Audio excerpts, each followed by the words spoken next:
Maitai khul nakna lambi semjilak le haibagi wahawda pukhau litan pokpida irang horakre litan pokpida excavator sijinaduna miyamna lambi tawkhai kre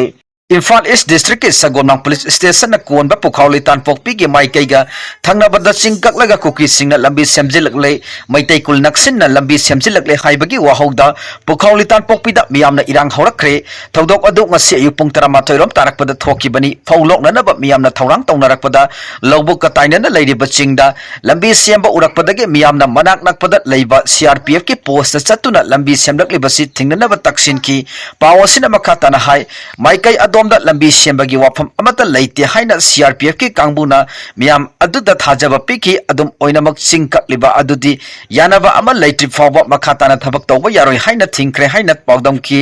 adubo miyam aduna CRPF ki partner singna haiba wafam sing adu thajakhide maduna maram oiraga mafam aduda sangduna yengminarusi haina taksilakhi pawasina hai Kuki ge khulmaya nangna haujiki matamda mangjongna paw pidana amasung section thorang lokhatpa tawdana hektamak sangsilu bahai jumloi haiduna yakide matam ama launaraga changlaga yengminasi haina phongdorki miyam aduna manak nakpada khundariba komphruki myoi singdasu chingkakpa amasung lambi siamba hairibadu punna yengminaru naba haudoki adubu makhoidi yawba ngamloi haiduna leithoraki hairi wahu adudagi miyamna maru oiba lambi adu excavator sejinaduna tawkhairaga lambi phawna hankidre maram aduna maram oiraga security force ang chathok chasin tawbada sauna khudong chadaba mayok na hale pawadu tabadagi maikai adomda Imphal East ASP additional SP amasung ASDO na singwa officer sing changsinduna miyamga wari sanari hairi